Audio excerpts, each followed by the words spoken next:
And now, the Goldbergs. Early this morning, Sammy Goldberg got up, packed his bag, said goodbye to Carrie Bell, and walked out of Sylvia Allison's house, but not out of her life. When Sammy discovered the true character of the girl he was going to marry, how she planned and lied and maneuvered against her family and himself, he had a terrible quarrel with her. Sylvia used all her best tactics on Sammy. She went through the whole comedy of tears she's so often used with so much success. But she doesn't know yet that this time it didn't work. Meanwhile, the Goldbergs have just stopped outside a little eating place right on the outskirts of the town in which the Allisons live. The question of whether to call the Allisons or just drive in on them is being discussed by Molly and Jake, but no matter what the Goldbergs do, they're in for a surprise as big as the one they're going to give. So step out of the car, Molly. Well, let us wait a second till Seymour comes back. What is there to wait? You want breakfast? Yeah, I want breakfast, but if the place is not open... Well, the gasoline station is open, Mom. If you want to telephone, there must be a telephone booth in the gas station. All right. So drive over a little ways there, darling. With my high heels, I can't walk on the pebbles on the road. Are you going to call, Miss? Call Sammy and tell him that my opinion is yes. I think we should call Sammy and Mr. Allison, dear. And my opinion is that if we decided our arrival should be a surprise let it be. As you say, dear. As you say, Jake, but if it wasn't so early in the a.m. What has the a.m. got to do with it? I mean if it was p.m. Seymour's waving at us. So come, let's go. All right. The place must be open already. Come on, boy. All right, so we'll have breakfast, Jake, dear, and we'll see. And then what you'll decide, so we'll do. I say let it be a surprise. All right. That's the way you wanted it, and that's the way you let it be. All right.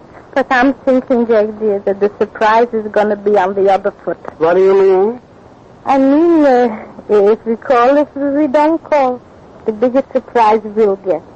All the way, Jake, dear, all the way from New York, I was thinking how did Sammy change since he left us? How is this Sammy, this man, who's going to be married soon? How is he different from all the Sammys we knew? Oh, Jake, darling, we knew so many Sammys. Each one was a surprise to us. And he changed each year. Each year, Sammy became different. Oh, you remember, Jake, how surprised he was when the baby all of a sudden became a child, and the child became a boy, and then the boy became a man, and suddenly the young man is all of a sudden grown up, and he's going to have his own wife and his own life. Oh, Jake, darling, when it comes to surprises, you don't have to plan them. Life plans enough without All right, Molly, all right. Don't start with the reminiscing, and don't start with the philosophy, and don't start with the Shakespeare. Come, we'll have our breakfast and eat. And if you want to call, we'll call. If you don't want to call, we won't call. All right, Jake, as you say, if you want to call, so we'll call. I say my opinion is to call, but that's okay. As the Goldbergs get out of their car, enjoying the pleasures of expectation and the delight of deciding whether their surprise should be complete, at the Allison house, Carrie Bell, the Allison maid, is the only one who knows that Sammy's gone. Poor Carrie Bell. Doesn't know exactly how to tell this to Sylvia. Doesn't know exactly what it will mean. And somehow feels part of the guilt that caused his departure. For Carrie Bell knows the whole story of Sylvia's duplicity. And as Sylvia calls her, Carrie Bell goes upstairs slowly, as if she were carrying an unexploded bomb. I'm coming, Miss Sylvia. Oh, what am I going to do? How am I going to tell her? Oh. Yes, Miss Sylvia, I'm coming.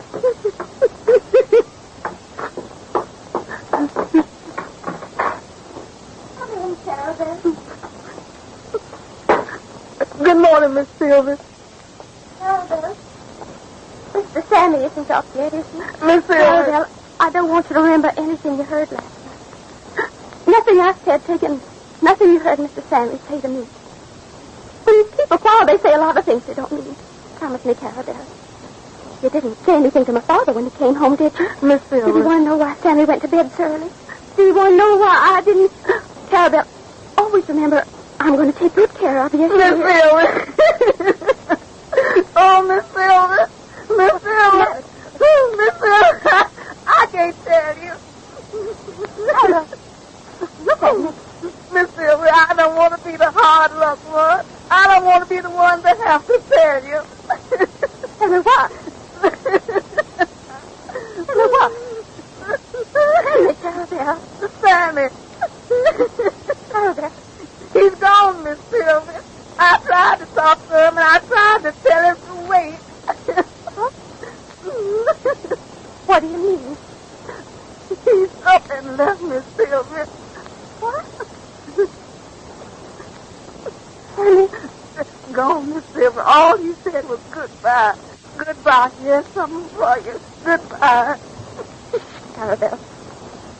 Come in, Daddy, dear. Miss Sylvia? How do you feel, Sylvia? All right, Daddy, dear. Clarabelle told me you weren't feeling so well last night. Oh, I feel a little better this morning. That's good.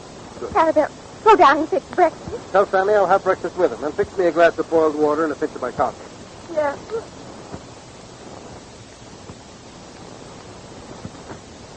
Daddy, darling. Sammy and I quarreled last night. Don't tell me a smart boy like Sammy believes Leah and Ed's lies. He did, Daddy, dear, he did. Well, he won't after I speak to him. Now, you just rest yourself and leave everything to your father, yes? Daddy. Now, I spoke to Ed yesterday. I let him know exactly what I felt and thought about this fantastic story he and Leah concocted. Now, if Leah wants to divorce Ed, that's her business, with which I am no longer concerned. The idea that she should think that you would have anything to do with it. I told him, if he was fool enough to think that I would be affected by such a fraud, then he's a bigger fool than even I thought he was. Daddy. Now, don't worry, darling. Don't worry.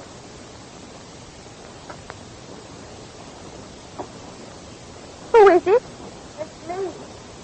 Come in, Clarabelle. I've all the ones on the table. Well, thank you. Clarabelle, come here. I want you to help me with something. Did you wake up Sammy, Clarabelle? Oh, I guess he's sleeping. It's rather early. Just don't bother him. It's okay. Why didn't you come right up and tell me? Why didn't you call me before Sammy left the house? I didn't have time, Miss Sylvia. He just said goodbye and left. Oh, you could have called me. You could have called up to me. I didn't even have a chance, Miss Sylvia. I tried to talk to him. I tried to tell him to wait and speak to you or speak to your father, but he just wouldn't wait. He just walked through the kitchen and left. Did he say he was going home? Did he say at all where he was going? He didn't say nothing. Well, why didn't you follow him? Why didn't you try to find out? I couldn't think of nothing, Miss Sylvia. My head was just going round and round. I couldn't think of nothing. I told him he shouldn't go, and I just begged him. Oh, you should have stopped. No matter what, you should have stopped him. This is trouble, just trouble. Stop crying, will you? I've got to think. Thinking won't do no good, Miss Sylvia. Nothing will do no good. He just left. Oh, telephone. He's calling me. He's calling. Oh, get in my slippers, Clarabelle. Here, they're over there. Get me something to get in. Quick. Here, Miss Sylvia. Your father must have took the phone. Oh, well, no, then. Let me go down. Go away. In trouble. Stop it. Sylvia. Sylvia. The Goldbergs are here. They just called. They'll be here in a few minutes. They just arrived. It's a surprise. It's a surprise, Sylvia. The Goldbergs.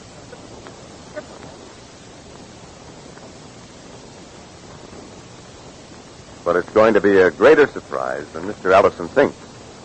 And a terrible shock for Molly.